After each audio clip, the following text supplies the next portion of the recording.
Athenians, those masters of the sea with their vast, unstoppable fleet of triple-decked warships, were easy to spot. They were lordly men, big and muscular, with the bodies and faces of heroes, well-dressed in fashionable linen clothes, their curling hair and beards clipped short. Athens was Plataea's friend, as grandfather always said.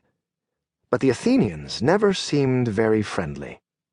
He caught sight of a pack of Spartans, subjects of dual kings, grim and lean, with incongruously long manes of dark womanly hair, naked except for their soiled and threadbare blood-red capes. Terrifying warriors, raised in packs like wolves, whom no Greek army dared meet on the field of battle.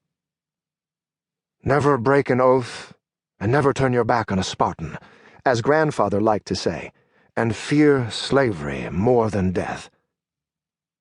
50 years earlier, the Spartans and Athenians had joined together with Plataea to defeat the Persian king Xerxes. But now they fought over Greece like two dogs who wanted the same bone. It didn't make any sense to Nikias. Why not break the bone in half? He tried to sneak into the hippodrome with a group of Macedonian jockeys who weren't much taller than he, but an attendant spotted him, yanked him aside, and painted a red X on his tunic to show he was banned. Nikias cursed and ran around to the opposite side of the enormous hippodrome, where the poorer visitors had set up camp in the shade of the northern wall. There were pimps and whores, seers and wizards, seedy wine bars and brothel tents. The place reeked of hemp and wood smoke and greasy meat burning on fires. He pulled off his tunic and tossed it aside so that he was wearing nothing more than a loincloth. An obese Thracian pimp with tattoos up and down his arms grabbed Nikias by the neck and squeezed hard. "What's this pretty thing doing here all alone?" asked the pimp, pushing Nikias toward a tent filled with writhing bodies and the blare of orgiastic flute music. Nikias stomped on the pimp's foot and the Thracian bellowed and let go. Nikias leapt back, uncoiled his whip, and cracked it at the man's face. The pimp touched his ear, saw the blood on his fingers, and shrieked as the pain surged through his brain. He called for his henchmen, who grabbed their clubs. Nikias dashed toward the hippodrome and its walls rising 40 feet high. He pulled himself onto the top of a shed built at the base of the stadium, kicked off his sandals, wrapped his whip around his arm, then started climbing up the chinks in the stone with the agility of a lizard. Nobody had the guts to follow him. They waited for him to drop. But Nikias had scaled more difficult and precarious cliffs in the Kithaeron Mountains when he was no more than 6, urged on by grandfather, who loved it when his scion did anything bold and brave.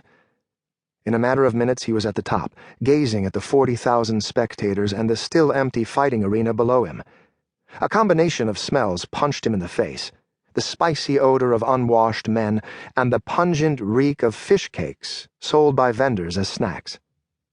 He rolled over the edge and tumbled onto the wooden benches, startling some Athenians who were singing a patriotic song in praise of their city. "The flies are getting bigger and bigger," said a wit as he shoved Nikias out of the way. The boy snaked his way to one of the aisles and sprinted down 50 rows to the wooden rail at the edge of the arena. A weird noise erupted from the spectators, the ancient ululating battle cry of 40,000 men shouting the word for freedom. "Eleu! Eleu! Eleu! Eleu! Eleu!" It was an unnerving chaos of sound that penetrated down to Nikias's bones. "The Centaur of Thebes!" cried a herald through a speaking trumpet.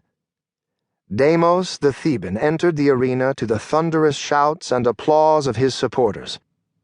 With his almond-shaped eyes, beard ringlets, and shoulder-length hair, he made Nikias think of a carved temple guardian from the olden days, when the men of Greece were vassals of the Persian Empire and imitated their overlords in appearance.